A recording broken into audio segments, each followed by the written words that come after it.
French. The wonderful thing about finishing a day like today is that it gives me a chance to wrap up some of the things that we've been talking about. There's been such an extraordinary range of topics, and in every case, when people come together who are like-minded and are investigating similar issues, you get this fantastic mixture of very, very high-level thinking and also very, very detailed thinking. And the reason I'm here now is to talk about what is happening here in this place, on the ground, while we are discussing all the other places in the world. And I cannot ever come into a subject without considering the context of what we are doing. And this is really how I'm going to start summing up everything else that everybody else was saying, but in a slightly different way. Because I do think that we live in an extraordinary time. I mean, every generation thinks that the time is extraordinary, but I can actually feel the difference. We can all feel the difference because there are two monumental things which are happening, which are changing completely the context of our lives. One is the climate change, which has become an acceptable event. You know, after about 2 or 3 years, there was still a lot of skepticism. Politicians were not talking about it, but we are all talking about it now, and it's changing the future. At the same time, and probably as a serendipity, because it gives us an incentive now, and the reason is that the growth model, this amazing growth model, you know, constant growth, endless growth, which has been driving Western society, has actually completely collapsed over the last 2 years. And I still don't know why we listen to economists, we still do listen to them. But the whole concept has been so undermined that we will continue the way we have been over the last 60, 70 years. And this has opened up a new conversation. It's like there's a vacuum. We don't know quite where to go with all of this. And there is an opportunity to converse, but of course we have to create this new conversation. And there is a big kind of danger ahead if we don't start this conversation. And I think that what's happening here is very much on the trajectory of this conversation. Of course, there are huge amounts of problems on the way. One of them is that we are so dependent on numbers. And Jonas, I'm sending this to you with great heart and love. But I have to say that even your beautiful diagrams are based completely on converting everything that we love and believe in and makes our life good into numbers, because you couldn't have plugged them into your wonderful model if we were not numbers. So everything that from the minute you wake up, whether it's your alarm clock or weather forecast or what the market is doing, or how many tweets, oh, I can see that Mr. Chitty is tweeting already, you know, how many twittering you've got on your, what people are following, everything is informed by numbers. And this is a problem, because there are some new things emerging, which are also in numbers. This is the only way we can break orthodoxy, by using its language. So there's this new understanding emerging that some of the social problems that we're all trying to resolve, that's what Regeneration is about, that's what making cities is about, creating better lives. One of the biggest issues is that there are huge discrepancies in our societies of wealth. And the bigger the discrepancy of wealth, the greater the amount of social problems. And England, unfortunately, is really high up there. You know, the arrow is, we are the third worst country for social problems in terms of range of wealth. So we have got a genuine reason to look at how to do regeneration. You might wonder how it's going to Dewsbury, but what I'm talking about now is the methodology. You know, the strategy, the thinking behind what we're doing in Dewsbury. Tomorrow we'll talk about voucher strategy. So where we're coming from as architects and as regenerators, and all of us in this room, is a tradition of this kind of approach to regeneration, basically trial and error.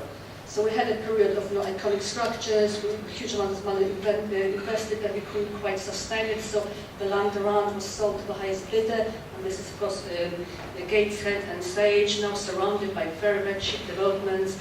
We pumped lots of money into other iconic cultural facilities, which didn't have any business plan behind them, and they became a huge drain on public purse because they couldn't be allowed to fail. So again, the gaze was all on objects, not on people. We then had other strategies which were to do with highways. Cities had to be opened up in order for the car to get through. That has left extraordinary legacy of separation, of physical separation between neighborhoods and towns. We had another strategy which was to do with stopping antisocial behavior. This is an example of what was done in Leeds and Richmond Hill. The highways engineers just came one day and dropped a huge amount of concrete. That was 16 years ago. and the joyriding is completely stopped, and they still haven't come back to take it away. They also put motorway type of barriers around the green spaces to stop gypsies camping, so it's another cause and effect. Most of the dreams of the last 30, 40 years have been driven by the most powerful people in our society, people with money, people with vision, people with political power. And these were the kind of visions. This is Leeds. Now, this is Leeds' vision. It's only a year old. I mean, this is not going to happen now, thank God. But this is what some of the most powerful people in our society. This is what we are looking at.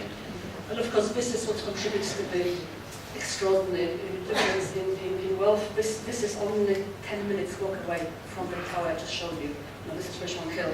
This is the language of fear that dominates there. And of course, those ambitions have led us also to the current state.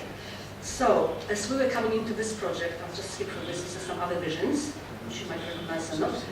We came in with quite a different baggage into this conversation. Dewsbury, we really, as a fundamental principle, believe that this is where the resource of a city lies. Now, in its people, it's just it's almost banal, but we really believe it. And you cannot do anything interesting like this unless you meet a client who also thinks that way. And I think we've been extremely, I'm going to say this many times, I think we've been extremely lucky to work with Cleans. There is such an openness here and such an amount of collaboration. And we met and we started exploring the same issues, one of which is this issue of well-being. Now, how come the graph shows the increase in income in England over the many years? The blue line is the happiness level. We know from all the measurements that have been done that wealth doesn't relate in a direct way with income. So there is this is our first hook on which we are basing this new thinking. We also know without measuring it, I know it's important to measure, but without measuring, each one of you knows that going to a Tesco to shop is not, you don't get up in the morning saying, hey, how I'm going to Tesco to shop today, this is going to make my day. But we do all seek out markets as we go around towns. We know that making things and producing gives us much greater happiness than purchasing things. In fact, this is kind of bland feeling. You go shopping, I know that even when I come back after 2 hours, I can't do any more than 2 hours. There's this awful kind of emptiness, feeling of emptiness. Okay, so I've purchased all this stuff, so what? Making doesn't make you feel like this. Repairing, which kind of skill that we are losing now, also creates satisfaction. Carrying all the kind of relationships, being with people. What the reason why we're here, we're not twittering, but actually talking to each other, is because it's actually very, very nice to be with people. And then also regeneration, which is organic, which is not studied by anybody, it's not understood, it's not paid any attention to. I've been photographing a couple of places for 15 years now in Leeds, just to watch this organic growth, where people do what they can with the money they got. We're not waiting, for some kind of public donation, we're not waiting we're not borrowing, we're just we're living within their means and creating opportunities that they require. It's the same with retail in Headless and in Leeds. The owners of the shops are very, very slowly expanding, extension here, extension up, something at the back, and then they jump across to the outside of the street when the business gets bigger. They never go above, they never do it without the means.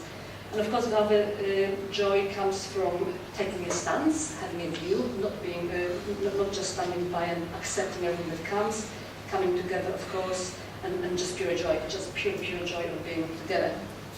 So this was our starting point when we came to look at Dewsbury, to find out, to create a 25-year vision of Dewsbury. And of course, if you come with this kind of approach, which is so different from mainstream, because whatever Charles might be talking about, and no matter how exciting it is still marginal thinking. And I think because the doers, the people with all the power, think in this other way.